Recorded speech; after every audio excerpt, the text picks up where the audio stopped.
is endless. Na mnajuaje hii information? Kwani mnani stalk? Lakini nikuulize, kabla ya kupress allow, ulijiuliza hii information inatumiwa kwa njia gani? Kabla ya kuallow, hakikisha umesoma terms and conditions. Ujumbe huu umeletwa kwako na ofisi ya Data Protection Commissioner. If you value it, insure it. Do you have a life insurance policy? Do you know the status of your policy? Have you received premium payment statement? Contact your insurance company to check your policy status, the policy value, and the premium payment position. Pay your premiums on a regular basis to receive the full benefits of your policy and avoid cancellation of your policy. Now you know. IRA, promoting insurance, protecting the insured. Hayawi, hatimaye huwa kombe la Mozart Bet litafikia kileleni Jumamosi hii ya Julai 1. Timu mbili zilizofuzu kwenye fainali zikiwania tiketi ya kuwakilisha Kenya kwenye mashindano mashirikisho barani Afrika.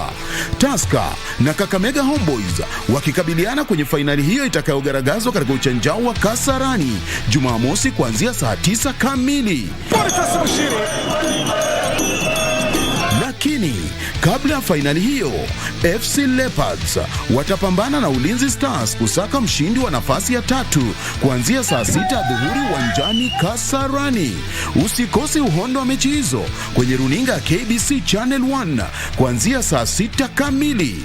KBC Channel 1, mwandani wako wa dhati michezoni. Je, wajua unaweza kuhifadhi maji ya mvua kwa gharama nafuu kwa kutumia dam liners kutoka Elgon, Kenya? Maji ya dam liners hutumika kwa misimu mingi kwa umwagiliaji mimea ili kuongezea uzalishaji zaidi na hata usambazaji wa maji ya matumizi nyumbani. Dam liners kutoka Elgon, Kenya, watengenezaji wa Elgon Thabiti Fertilizer. Elgon, Kenya, transforming farms and lives through technology. Kwa maelezo zaidi, piga simu 0717888877 au 0733549549.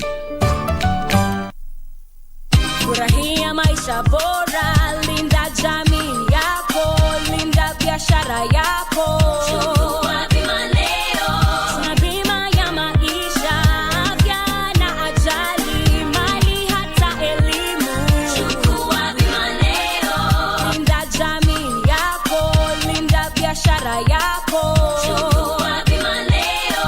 Tuna bima ya maisha, afya na ajali, mali hata elimu. Chukua bima leo.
And a very good evening to you. My name is Shiksha Arora with my co-anchor John Kago this evening as we tell you the top stories tonight only on KBC Channel 1. This is Easy Friday. All right, and lots of discussion online in all circles. Absolutely. As the fuel costs go up from midnight tonight by a whopping over 13 shillings. A litre of petrol will be retailing at 195 shillings and 53 cents.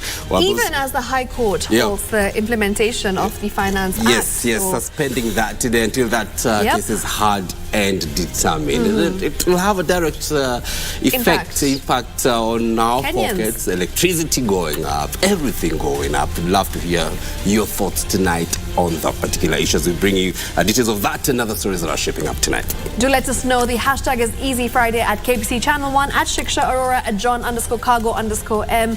What are your thoughts on the fuel prices going up by 14 shillings? Let us know right here on Easy Friday. But for now, it's time for the highlights.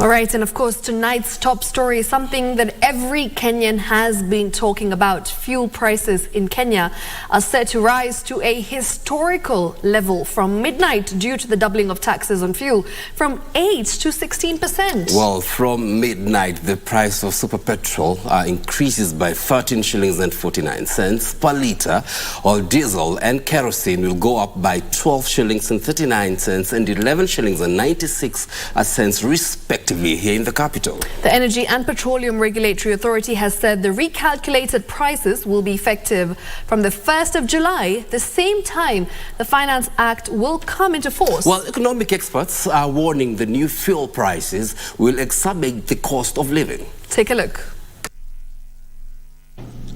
The reality of the value-added tax on fuel products is finally kicking in. The newly reintroduced 16% VAT is taking effect on the 1st of July, forcing Kenyans to dig deeper into their pockets to pay for goods and services. The first casualty under the Finance Act is fuel prices, which are now going up by record levels.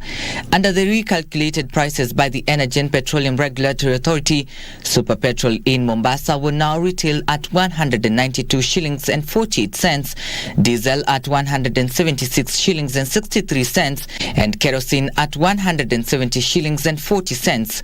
In Nairobi County, which is the biggest consumer of fuel in Kenya, the commodity will cost 13 shillings and 49 shillings more per litre, while diesel and kerosene will go up by 12 shillings and 39 cents and 11 shillings and 96 cents respectively. Kenyans need to be aware that life will never be cheaper, and the cost of living, the inflation rate has gone up worldwide, and therefore we just need to face the future with a lot of optimism, hope, and ensure that we are looking at our finances with both eyes, so that we don't have unnecessary expenses and we're able to succeed and survive in these hard times. Jijenge Credit Chief Executive Peter Kamau says the new fuel prices will have a major ripple effect on the cost of living, since transportation costs and electricity prices will also be adjusted upwards, making life costlier. If the number of trips you are making as a matatu owner are lower, that technically says that the profit margins will also be lower, and therefore the impact on the business per se will be there before the market can settle down. Kamau opines that tough choices like cutting down on discretionary spending and unnecessary travel will now be the only option for consumers as they grapple with the high cost of living. Options will highly depend on they will be personalized, because if you don't have fare and you're supposed to report to work, you'll have no option other than to work. But if you have the budget, you had made those provisions, of course you'll continue using your own personal car or public transport. Maybe what can happen, the frequencies might be a bit lower so that you get used to the new increases. The National Treasury is hoping the move to double the fuel tax to 16% will generate the exchequer an extra 61 billion shillings to plug a yawning deficit in the 2023-2024 expenditure plan. Trevor Ngendo for Easy Friday. Moving on to the next story, where all government agencies have 1 month to adopt a cashless model. President William Ruto says from August, no cash payment for government services will be accepted. The president has also directed all government paybill numbers to be consolidated into one payment platform through paybill number 22222 in a bid to curb fraud and increase financial accountability in government. In an effort to seal revenue collection leakages and wastage, the government will no longer accept cash as a form of payment for procuring government services on the e-citizen platform. Corruption has been our biggest problem, pilferage, theft. Citizens are forced to pay for a service or bribe for a service that ordinarily is theirs as of right. This as President William Ruto collapsed all government paybill numbers and gave agencies on the platform 30 days to go cashless. Accessing government services has been a very painful exercise for citizens. People queue for many hours. People travel long distances. Ruto has said all payments will be channeled to one paybill number 22222, which has been linked to the National Treasury. Ladies and gentlemen, Gava Mkononi is officially launched. The president spoke during the launch of more than 5,000 government services that have been digitized and are available via the Gava Mkononi app. The application is a mobile version of the e-citizen platform that will ensure a colossal backlog, missing files, and inordinate delays will be a thing of the past. There are government agencies who want to continue to operate in a dark place. They do not want, and I know, I have been told by the officers who are running this service that many have been asking whether government is really serious. Government plans to move around 10,000 services online by the end of the year to ensure effective and efficient service delivery. The telcos assured the president that the first locally assembled 4G-enabled smartphone will hit the market in August at a cost of 5,000 shillings. Can I confirm again to you for the second time that in August we will have a rollout of those smartphones? That is correct, Your Excellency. I can hold you to account on that? Yes, that is correct. In 90 days, the president directed the ICT Ministry and Interior to roll out a digital identity, saying in the near future, collecting taxes will also be done via the e-citizen platform. To access government services via your mobile phone, you will dial a USSD code *222#, with the government assuring Kenyans by the end of the year 2,000 Wi-Fi hotspots will be spread across the country, with the goal of having 25,000 Wi-Fi hotspots by the year 2025. Wairi Mujenga for Easy Friday. Meanwhile, President William Ruto has approved the increment of salaries for civil servants in the lower cadre following the recommendations by the Salaries and Remuneration Commission. Well, the president says salaries for state employees will rise by between 7 to 10%, effective July 1st, 2023. That should be tomorrow, right? Yep. The new pay hike is likely to add more pressure to the already bloated public wage, which consumed about 46% of government revenues in 2022, up from 44% in fiscal year 2021. In the last 10 years, Kenya has been grappling with the bulging public sector wage bill.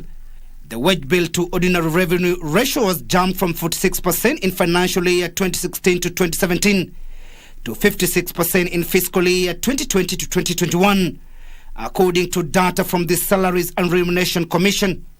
On the other hand, the wage bill to total revenue ratio has been oscillating between 40% in 2016 to 2017, rising to an all-time high of 46.3% in financial year 2021-2022. Despite various measures to cut the wage bill, there has been a spike in civil servant salaries driven by an aggressive hiring spree by the county governments. However, civil servants unions have been calling for pay hike due to the rising cost of living and stubborn high inflation. Rest of this button, Your Excellency, we have the electronic citizen solution. Speaking while unveiling digital government services at the Kenyatta International Convention Center on Friday, President William Ruto disclosed that the salaries will rise between 7% to 10% effective from July 1st, 2023. Our teachers, our policemen, our people serving in the military space, people working in government offices, we have agreed that because of where we are today, your salaries will be adjusted by between 7 and 10% from tomorrow. The head of state added that the move was occasioned by the tough economic times. In a bid to cushion state workers, the salary increment will benefit government employees below the level of a principal secretary. Ruto has further directed SRC to suspend any planned salary increment for the senior state officers in a bid to reduce the yawning gap between the least paid government officer and the highest. The state officers, myself, my deputy, ministers, PSS, na wale wadosi wengine wabunge, na wale wengine, sisi mambo yetu tungoje. Tafadhali. We need to make sure that the gap between the person paid the least and the person paid the most is not too big, because we are all workers. Timothy Kipnusu for Easy Friday. Now, the High Court has suspended temporarily the implementation of the Finance Act 2023 that was entered into law on Monday by President William Ruto. Well, the ruling by Lady Justice Mugure Dhande comes after Busia Senator Okia Omtata amended his earlier application and filed a fresh one on Thursday to seek conservatory orders to halt the implementation of the finance bill. In her ruling, Justice Dhande said Omtata's application met the threshold for conservatory orders. Take a look. It is a blow to the Finance Bill 2023 that was assented into law on Monday by President William Ruto. Busia Senator Okia Omtata and his co-petitioners have finally found their way through an amended petition. Omtata amended his early application and filed a fresh one on Thursday, 29 June 2023 to seek conservatory orders on the Finance Act now that the bill has been assented to law. In a ruling, Lady Justice Mugure Dhande ruled in Omtata's favor, suspending the law from taking effect from tomorrow, 1st July 2023, pending the hearing and determination of the suit filed. In his amended petition, Omtata poked holes into the Finance Act 2023, saying it contains amendment to several laws that have nothing to do with raising revenue and laws that affect the work of the Senate to protect the interests of counties. He further argues that it is a mandatory condition before the bill can be introduced for consideration in the originating house that a Speaker of the House of the Parliament must first seek the concurrence of the Speaker of the other House of Parliament. Dhande further directed that the application be served upon all parties today, Friday, June 30th, and responses be filed and served by July 4th, 2023. The court has further issued interim orders prohibiting the respondents and the interested parties or their agents from giving effect to the Finance Act 2023. Ruth Wamboi for Easy Friday.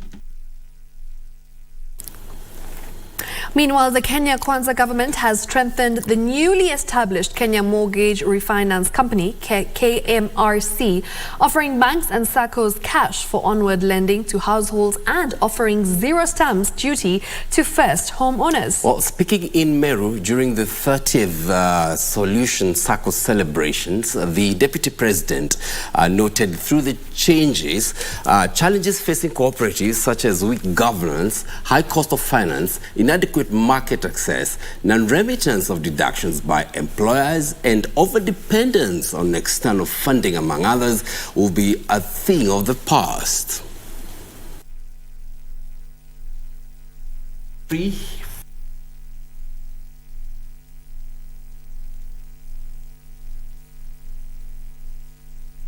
Cooperatives are key in driving economic growth and social development through the ever-growing membership, which stands at 14 million Kenyans. With a combined contribution of at least 10% to our GDP, there are about 23,000 cooperative societies in Kenya, employ over 500,000 people, while creating more than 1.5 million other indirect jobs in the interlinked sectors like agriculture. As of 2022, SACCO deposits rose to over 600 billion Kenya shillings, while processed loans amounted to 550 billion Kenya shillings. It's against this background that we have identified and made it a priority the cooperative movement because of its direct contribution to the economy and at the bottom-up economic transformation. We will recommend that we open up KMRC so that many Kenyans can participate and benefit from the services of Kenya mortgage refinancing in line with our housing pillar.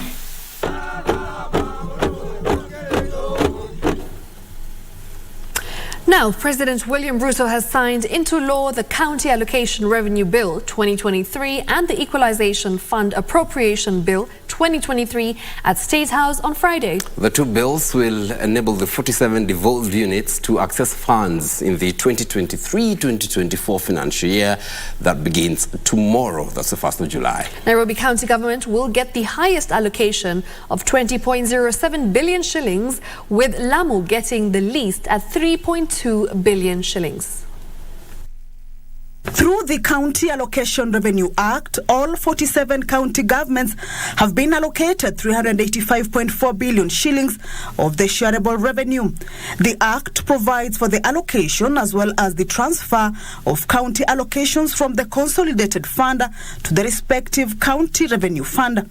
Nairobi County government will get the highest allocation of 20.07 billion shillings, followed by Nakuru County at 13.5 billion shillings and Turkana at 13.1 billion shillings. The lowest allocations go to Lamu at 3.2 billion Kenya shillings, Tharaka Nithi 4.3 billion shillings, and Elgeyo Marakwet 4.8 billion shillings. County governments have received an increase of 15 billion shillings from the previous allocation of 370 billion shillings. The Equalization Fund Act appropriates 10.3 billion shillings for basic services such as water, roads, electricity, and health to marginalized areas in the country. Present during the event at State House, Nairobi, were Deputy President Rigathi Gachagua, Prime Cabinet Secretary Musalia Mudavadi, Speaker of the Senate Amason Kingi, Attorney General Justin Muturi, and Senate Majority Leader Aaron Cheruiyot. Kamchemenza for Easy Friday.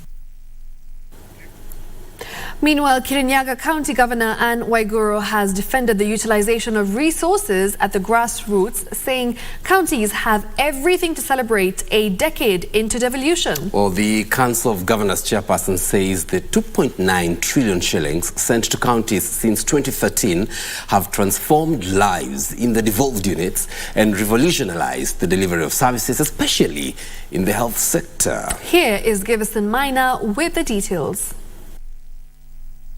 It's now a decade since the inception of devolution. 10 years on, governors say they are proud of the performance of counties in the furtherance of the ideals of the system of governance. Governor Anne Waiguru says devolution has drastically reduced inequalities and marginalization in providing services to the people. Sometimes the unions of healthcare professionals would not understand that, and they keep trying to claw back the health function back to the national government. And I think it's about time that we had a sitting and understand the reason why this was devolved in the first place. The governors noted that great milestones have been realized, especially in healthcare. We have improved primary healthcare. The number of women who are delivering in health facilities has gone to over 80%, being given care as opposed to what it was before, below 50%. If we look at what was presented today, we have done, most counties are doing 30%. And therefore, all we need is just a backup from the national government in terms of increase in resources, in terms of disbursement. From my end, I wish to commit to increasing efforts and engaging the relevant stakeholders to realize increasing resource allocation to county government. Governor Anne Waiguru says despite the milestones, pending bills are a ball and chain for many counties. But we're also very pleased to have counties like Elgeyo Marakwet that has completely finished all their pending bills. My county, for example, Kirinyaga, has only got an outstanding of 200 and out of about 700 and something. Hopefully in another 2 years we'll be over and done with the story of pending bills. Though devolution has in the last decade been plagued by claims of corruption, governors insist that graft is a national issue. We just got a report the other day of private hospitals swindling NHIF. That is not government offices. So what I am saying is that this country needs a social conversation that we all need to have as individuals, where we define what our problem and where our society failed and see how we can correct it as a country. It's very, very important to have a predictable source of finance, predictable, a regular source of financing, both in terms of transfers from the national government, but also own resources from the generation from the counties. As devolution turns 10 years old, the governors say so much has been achieved, especially in delivering health services to the people. However, they've been challenged to ensure accountability and fight corruption to instill confidence to the taxpayers. Giverson Minor for Easy Friday, Nairobi. In other news, former President Uhuru Kenyatta has had a consultative meeting with various stakeholders on the cantonment matters in North Kivu in the Eastern Democratic Republic of Congo, DRC. All right, now addressing the delegates in Nairobi, the former head of state underscored that the cantonment is a sensitive aspect of the peace restoration process that requires transparency, open consultation, and stakeholder dialogue. He further stated that it is paramount that the cantonment stage succeeds if substantial progress in implementing the political and military objectives of sustainable peace. Representing, as I said, your different organizations, different countries, each with a role to play in assisting the Democratic Republic of the Congo achieve the much-needed peace that our people have looked for. We can make this thing work, but we must coordinate our efforts. We must find a way of encouraging all the armed groups to lay down their weapons and to join in the peace process. But this will require our collective efforts, as we have continuously and regularly said.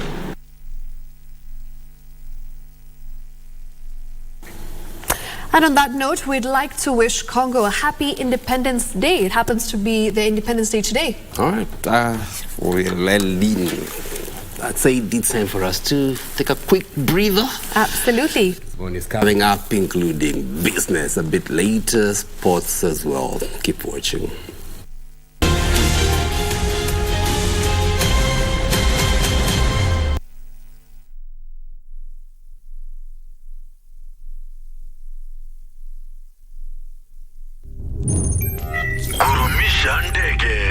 Aviator instant game.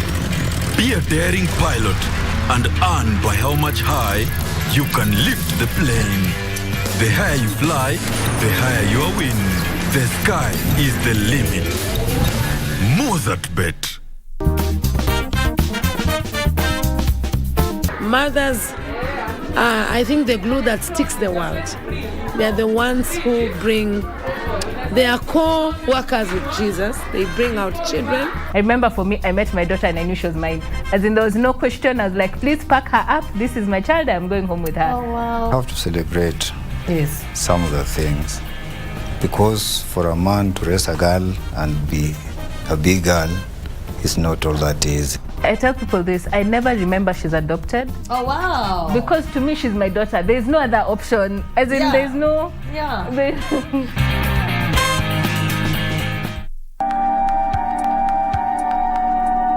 Will she be staying there? You left, so? So what? I can also see us choosing baby names. Can you two go pick those names somewhere else? Ungekuja na gani? Kwanza iko na ridhe. Hiyo ndio naweza nitisha. Maji. Mbona umesoti hivi? Mimi nimeona kifo hivi na macho. You're dead. Dead? Mwanaume atakangi kwa nyumba ingine, ndiye aende kwa nyumba ingine kwa ana yake. Hizi advice zote unanipeanga za relationships. Mbona wewe na bwanako mnashindanga tu vita? Cheza Loto Moto. Sasa unaweza jishindia instantly na Loto Moto. Dial *570# wakati wowote, siku yoyote ya wiki na mahali popote. Dial *570#. Kisha chagua moja kati ya games za Loto Moto. Weka stakes zako 50 shillings, 300, 500, 2,000 shillings. The bigger your stake, the greater or the bigger your prizes. Cheza mara kadhaa na kumbuka, cheza responsibly. 18 years and above. Cheza Loto Moto.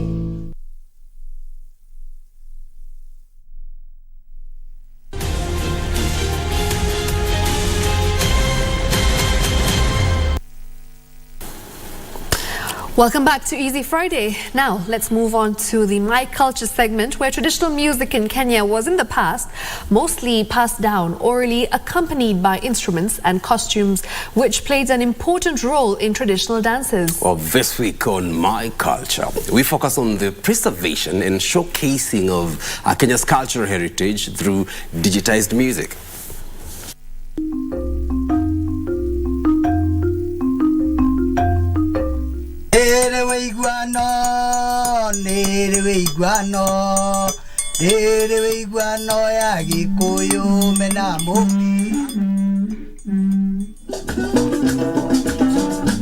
Westlands, Nairobi County.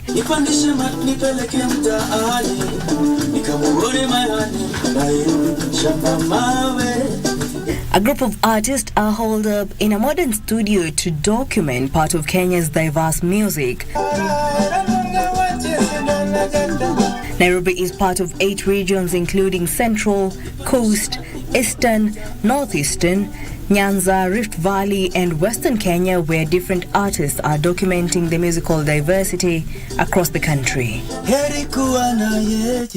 What we are doing, and we are isolating the different sounds, If it's a jingle, a leg rattle that is usually tied at the leg, that leg rattle is recorded as a separate item, And they also recorded in format of loops, so it's actually short extracts which are repeated in a repetitive manner, yeah.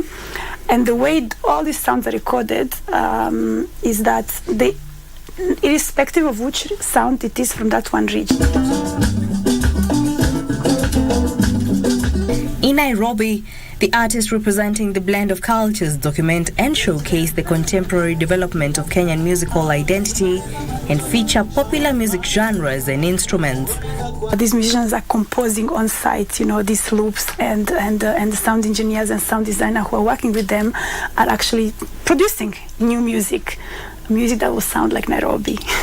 So that was also another challenge. What is Nairobi sound, and how do we make the sound of Nairobi? Well, we couldn't absolutely encompass everything and anything there is, but we did a bit of old school Nairobi sounds like, benga and some rumba. Then we did a bit of Afrofusion. Nairobi has influences from pre-colonial times, when it was when the word Nairobi meant a place of cool waters, and then throughout the colonial period, when the Western musicians would come and meet with the Kariako and they would exchange music and they would give them instruments. So we have like guitar sounds that was started by like people like Dio Misiani, Fadhili Williams, which is what people call benga now, the Malaika, Fundikonde style. And then of course it transcends from that period into funk, where the Kelly Browns and their shanties mixed it up in the 80s. And then the 90s we introduced hip-hop with Hardstone. For every region, a studio is set up to bring the project into fruition.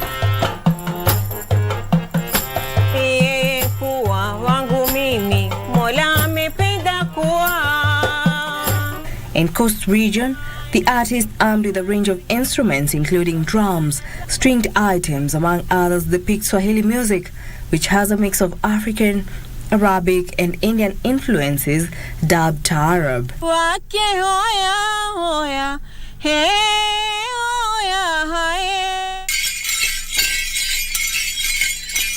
In the Rift Valley region, adorned in traditional regalia, the artists from the Pokot community showcase and document sounds, melodies of their traditional music.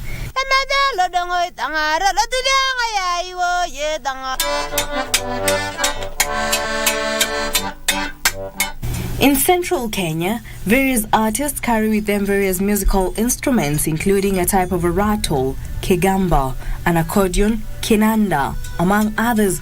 Musical styles and instruments are then recorded.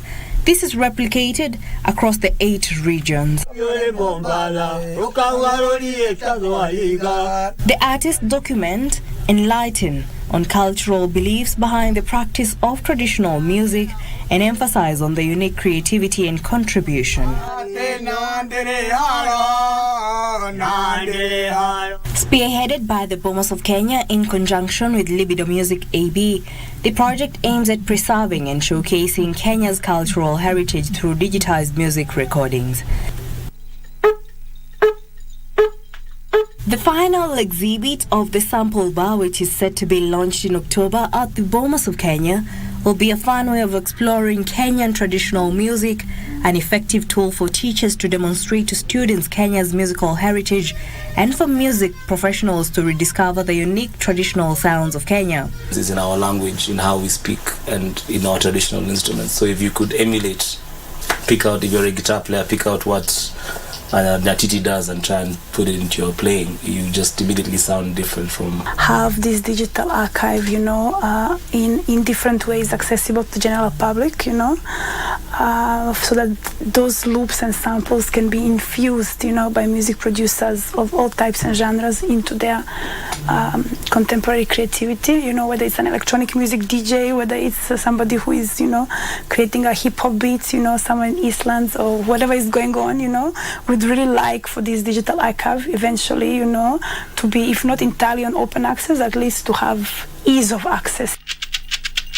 At the same time, it will encourage young Kenyans to utilize the traditional musical elements in their contemporary creations. Unique in the way it approaches music, it's unique also in the way it involves the visitor in the museum experience. So it's not something studied that you just come there and look at and then you leave, like you become a part of the installation. You're the creator, you're the one who plays with it, So I think that's something that is very important to note. Also, the way it's built is that you don't have to have any previous knowledge in music for you to use it. The Sample Bar Kenya exhibit will be the first of its kind on the African continent, safeguarding the authentic melodies of a wide variety of Kenyan traditional music through digital music recording. Jackie Wambiro, My Culture.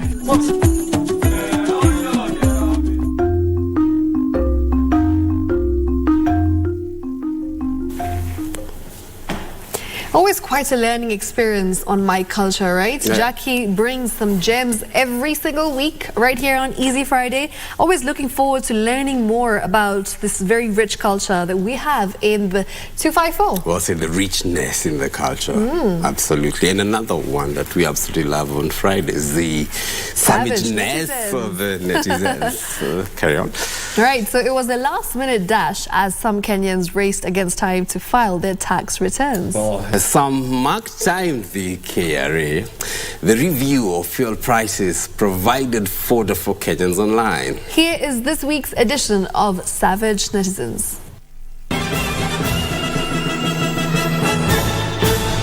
This week seems to have been a bit tough for the netizens who don't like keeping time, apparently. So let's find out how they responded to having strict deadlines.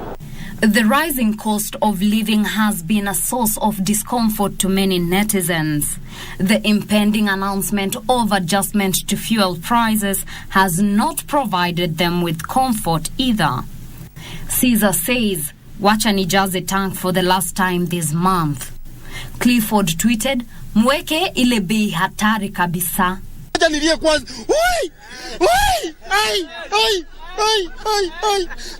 Njoroge sarcastically says, Na tafadhali, anything less than 250 per litre is unacceptable. Mima tweeted, "This little light of mine, I'm gonna let it shine."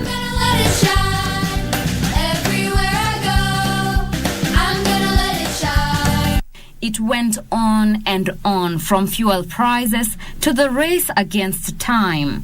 Kenyans were making the last-ditch effort to file their tax returns. The pressure was getting worse, at least for some netizens. File your tax returns now and avoid the last-minute rush, Took Comrade said, to which Monica responded sheepishly, "KRA wanapigia mbuzi guitar." Waziri on the same road, kufile returns itakuwa hapo 11:59. Rich, who seems to be in no rush, tweeted, "Tutafile next year." Arnold, captioning a funny video, wrote, "Trying to file KRA returns in the last day." No.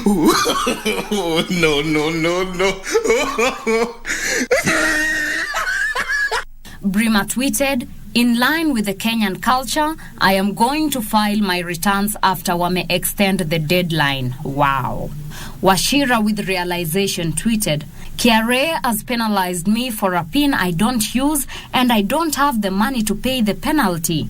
Wow, Washira, that's unfortunate, but maybe Take My Pain Away by Omalay can ease your pain.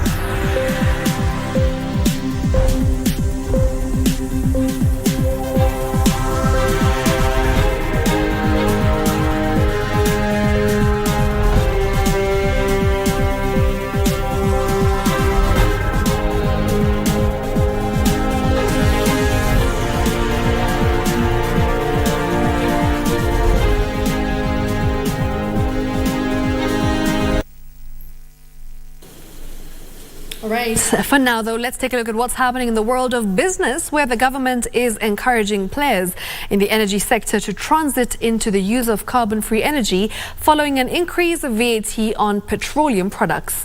Now, Energy and Petroleum Cabinet Secretary Davis Churcher says the government has already rolled out e-mobility tariff, which is aimed at enhancing a smooth transition into the use of electric vehicles.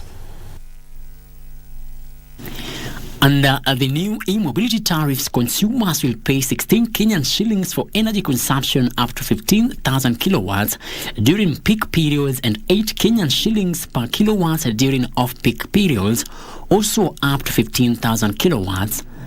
Energy and Petroleum Cabinet Secretary Davis Chirchir says the e-mobility tariff seeks to enhance the use of clean carbon energy and help accelerate the rollout of electric vehicles. Chirchir says the government is also working on a strategy that will lower the use of hydrocarbon fuel with the target of eliminating dirty fuel in the Kenyan energy systems by the year 2030. 8 cents is about 1,000 shillings. I should be able to do 500 kilometers.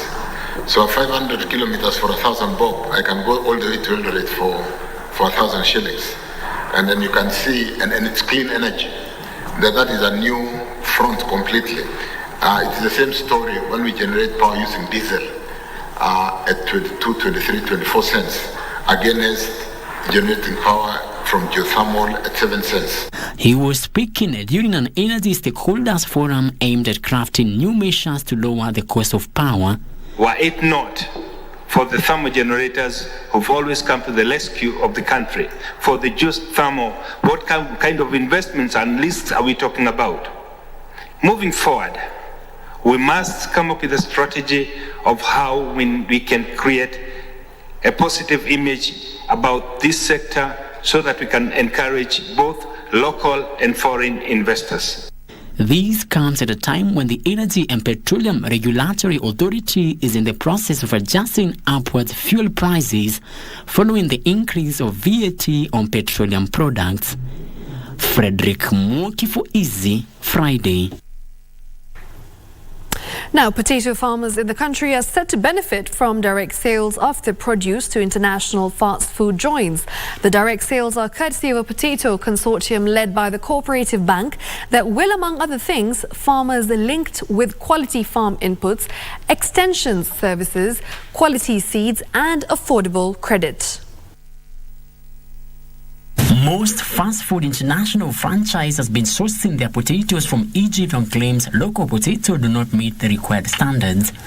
To ensure fast food joints source potatoes locally, Cooperative Bank and a number of farms have formed a potato consortium that, among other things, seeks to ensure quality potato production in the country. The consortium will see farmers have access to cheap credit to procure farm inputs. Farmers will also benefit from extension services to ensure they produce high-quality potatoes that meet international standards. The consortium has harvested potatoes at their demo farm in Nairobi County, with the produce sold to KFC through a contracted supplier. Now, aggressive tax collection measures and automation of taxes and levies are some of the proposals that Nairobi County will employ to raise 20 billion shillings to fund its 42 billion shillings budget. According to the budget estimates tabled yesterday, the county will spend 28.8 billion shillings on recurrent expenditure, while development expenditure will amount to 12 billion shillings. Infrastructure development will gobble the lion's share at 14 billion shillings, which will go towards roads, health facilities and beautification efforts. While presenting the financial year 2023-2024 budget before the County Assembly yesterday, Nairobi City County Finance and Economic Planning County Executive Charles Karich said the county plans to introduce new measures that will help the county collect 19.99 billion shillings as local revenue, with the remaining 20.7 billion shillings coming from the national government transfer. There are very many informal schools in the slums that were paying 10,000 shillings per year. We've reduced that to 3,000 shillings and even allowed them to pay 1,000 shilling per term, and several others that we want to make Nairobi a conducive place for doing business. Karich has told the County Assembly that the county plans to raise additional resources from the property market by introducing sectional property rates targeting individual houses on a block of apartments and completing and capturing geographical information system to boost land rate collection. We are keen to use the resources in a prudent way, in a fiscally responsible manner, and to also put effort to find sources of revenue elsewhere. We don't want to increase the taxes. In fact, we've hardly increased. We've reduced quite a number of fees and charges. We've reduced the seasonal parking that matatus that operate outside CBD pay by half. The county plans to increase the number of rateable properties from the current 181,000 to approximately 241,000 properties. The city county is also working on a formula that categorizes businesses as either hyper, mega, large, medium, small or mini in order to enhance fairness and compliance. The city's infrastructure sector will receive an allocation amounting to 1.5 billion shillings, while the health sector has been allocated 1.4 billion shillings, out of which 400 million has been set aside for the purchase of pharmaceuticals and non-pharmaceuticals, and 1 billion shillings for construction, rehabilitation and equipping health services. The sports, culture and arts sector has been allocated 520 million shillings, environment, water and natural resource 1.6 billion shillings, and trade 1.1 billion shillings. The county government wants implementation of the Nairobi Revenue Act 2021 and the establishment of the Nairobi City County Revenue Authority in a bid to set measures aimed at increasing own source revenue. Trevor Ngendo for Easy Friday. Moving on, the specialty tea market has registered double-digit growth in the last 5 years. The growth is being driven by health-conscious consumers. Now in Kenya, orthodox and purple teas are the fastest growing specialty teas, with investors who are keen to cash on the growing demand investing in state-of-the-art production lines. Anestia is one of the 16 factories that have embraced the production of specialty tea in Kenya, targeting local and international markets. markets. The company is also unique since it is managed by women who are competing against the highly male-dominated sub-sector. The government has been keen to increase value addition from the current 5% to 50% in the next 5 years. This is meant to increase farmers' earnings and increase employment opportunities. In Kericho, 9 sisters have ventured into specialty tea production, a sector that is dominated by male producers. The area of tea that we have focused on is what we're calling orthodox tea. The traditional tea is what we call cut, tear, and curl. But the tea that we're using and that we're producing in this factory is what we call orthodox tea and specialty tea. And this uses the finest 2 leaves in a bud from the bush. The sisters have so far spent 100 million shillings to put up the factory as they compete with the big boys in the market. It's coming close to 100 million, When you think of the value of the land, 3 to 4 acres in Kericho, this is a high potential area. The land here is very valuable. Plus the building itself, plus the staffing, original costs of operating the staff, plus the machinery, roughly 30 million. And right now we're needing to invest more for marketing. Much of the investment has gone into acquiring modern processing machines to meet the needs of the niche market that requires high quality tea in return for the premium price that they pay for the beverage. Our first batch of tea in this factory was purchased in total, and it's in line with our business plan. And we hope that we will have break even within 4 years. Ernest Tea works with 300 tea growers for the supply of green leaves, which supplements what they already get from their farm. The policy is that it's a family business and the family members have shares. In future, it may be that we want to do something so big and so grand, requiring so many resources, that we'll say it only makes sense if we open this to the public. And we use the resources that exist within the farms around us, the families around us. The company has focused on orthodox and specialty teas that include black, purple, and yellow teas. There's even people who take orthodox tea in Canada. So we will be going as far as we need to get that market. Failure is not an option. Benson Roba reporting for Easy Friday. Definitely some fantastic news there, as Ernest Tea is actually going to be making and producing their own specialty tea. So a win for tea lovers here in Kenya. Right, with that, it's time for us to take a short commercial break, but we'll be back with sports news. Don't go too far.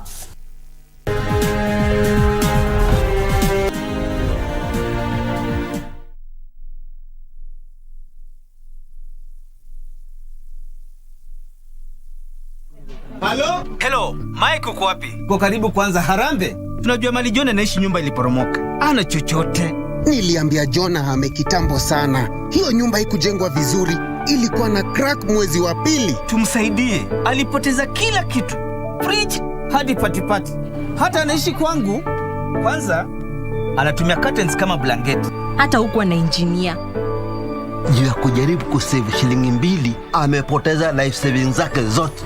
Kabla ya kuanzisha mradi wowote wa ujenzi, unatakiwa kusajili mjengo wako na NCA. Wasilisha ramani zilizoidhinishwa na ratiba ya wataalamu wa ujenzi utakaohusisha wakiwemo kontrakta na mafundi waliyesajiliwa na NCA. Wajibika. Jenga haki, epuka hasara, okoa maisha. Jenga haki na NCA. Biggest odds in the world every day on selected matches. Make a decision. Mozart Bet. The story of afforestation has been told. Debate heated on a return of the Shamba system. Is the Shamba system a blessing or a blemish to the environment? Join Frederick Parsayo this Saturday and Sunday for a 2-part series on the emotive subject. Hayawi hatimaye huwa Kombe la Mozart Bet litafikia kileleni Jumamosi hii ya Julai 1.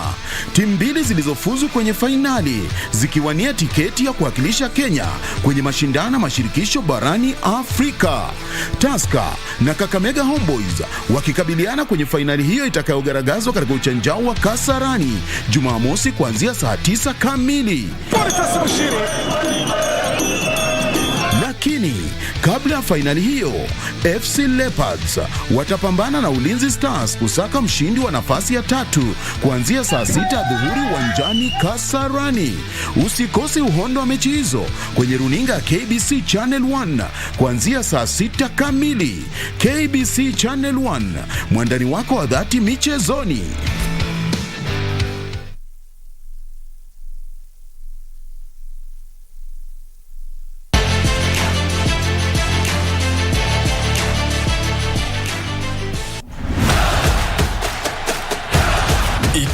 The cup with the golden ticket. Mozart Bet Cup, 2 million shillings. CAF Confederations Cup. Kuwa mshindi. Mozart Bet Cup. Well, thank you very much, Shiksha. Well, my name is Daniel Wahome and welcome to Easy Friday Sport. Kenya won another medal at the Africa Beach Games in Hammamet, Tunisia after wrestler Mathayo Mahabila picked a bronze medal in the men's 80-kilogram division.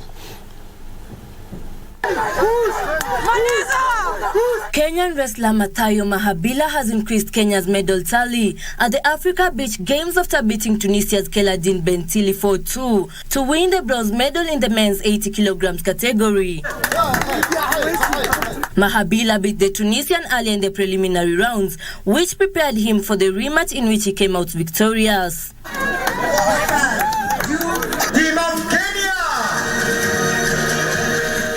The men's football team finished fourth after losing their last match 6-3 to Morocco.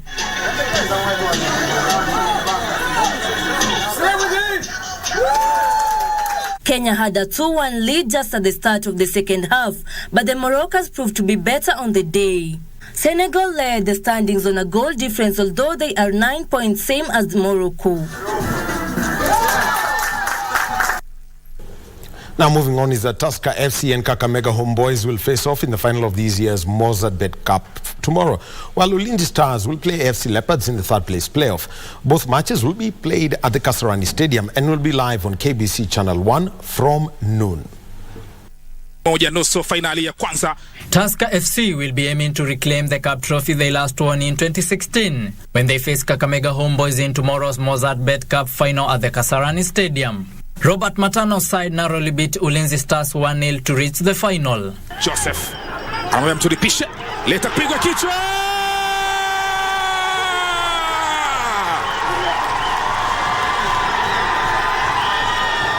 Ameingia kama nguvu mpya. Eric Otieno ananyanyuka juu vizuri kabisa. On the other hand, Kakamega Homeboys eliminated FC Leopards 2-1 to qualify for the final. Before the final, FC Leopards will face Ulinzi Stars in the third place playoff match at the same venue. The two have already met twice this season, with each side winning a game each. Catch all the action live on KBC Channel 1 starting from noon. Champions of the Mozart Bet Cup will receive a cash reward of 2 million shillings and book a ticket to represent Kenya at the CAF Confederations Cup. For Easy Friday, I'm Fred Njogu. So make it a date and don't be late. 12 p.m. to 6 p.m. is all about the Mozart Bet Cup final. Now, moving on is that the KCB rugby team has received a timely boost ahead of the National 7 circuit set to kick off tomorrow in Kisumu, with star player Vincent Onyala returning from injury. The 26-year-old player is a key one for the Bankers, and his experience will be vital to win the tournament. KCB, coached by former Shuja captain Andrew Amonde, won last year's opening leg of the tournament at the Kabeberi Sevens, but finished second overall behind Menengai Oilers. The Ruaraka-based side, who are the most successful club in the competition, have been paired alongside Mombasa RFC, Kenya Harlequin, and Masinda Muliro University in Group B.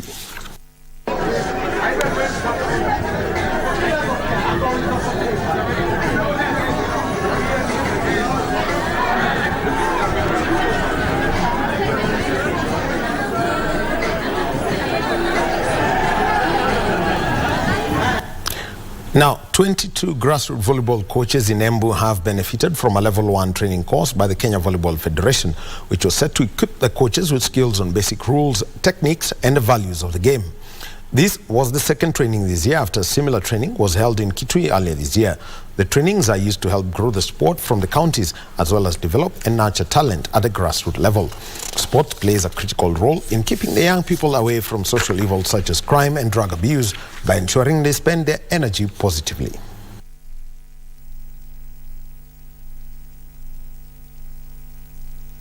The only way our sport will grow nationally is by having grassroots talent, sporting and talent development being taken seriously.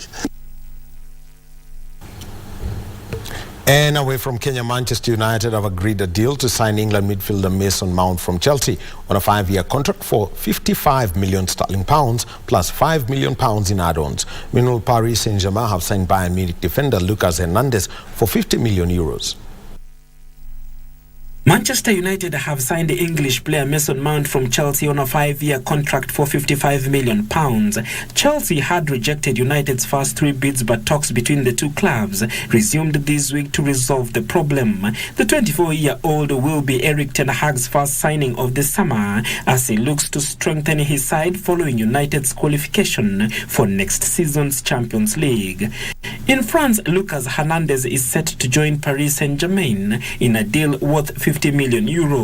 With the French international defender set to move out of the club, Bayern Munich will replace him with South Korean defender Kim Min-jae, who is set to join the club from Napoli for €50 million.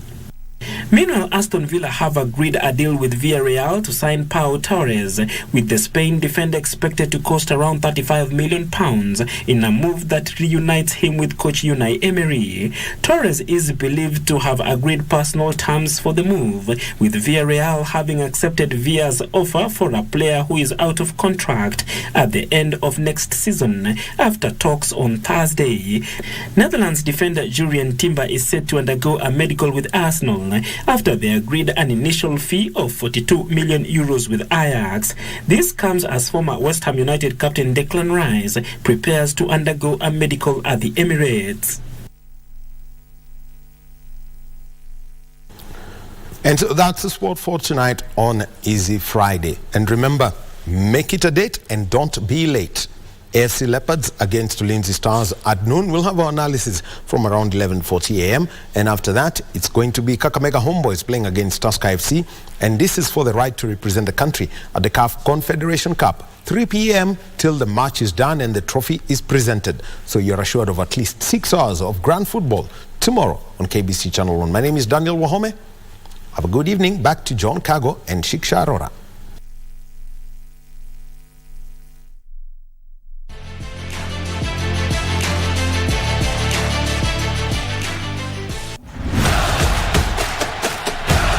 It is the cup with the golden ticket. Mozart Bet Cup, 2 million shillings. CAF Confederations Cup. Kuwa mshindi. Mozart Bet Cup.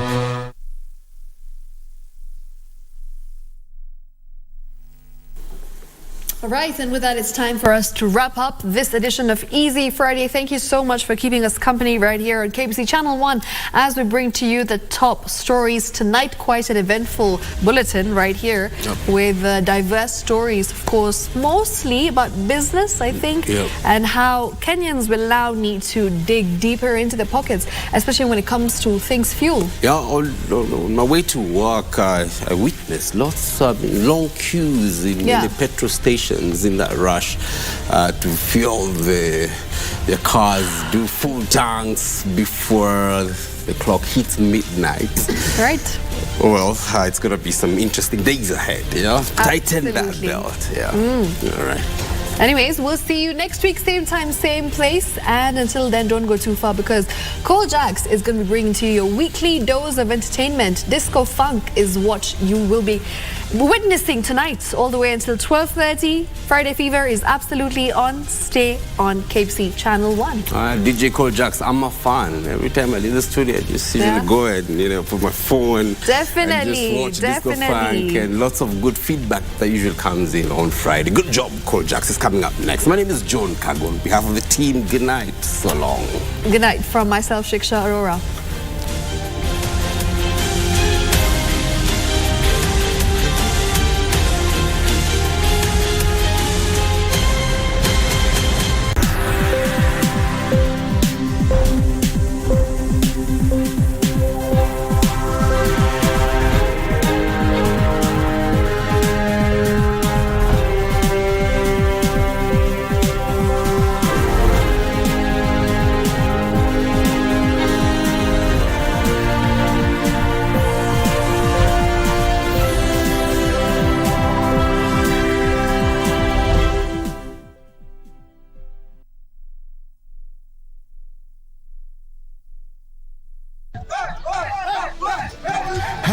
Hayawi hatimaye huwa kombe la Mozart Bet litafikia kileleni Jumamosi hii ya Julai 1.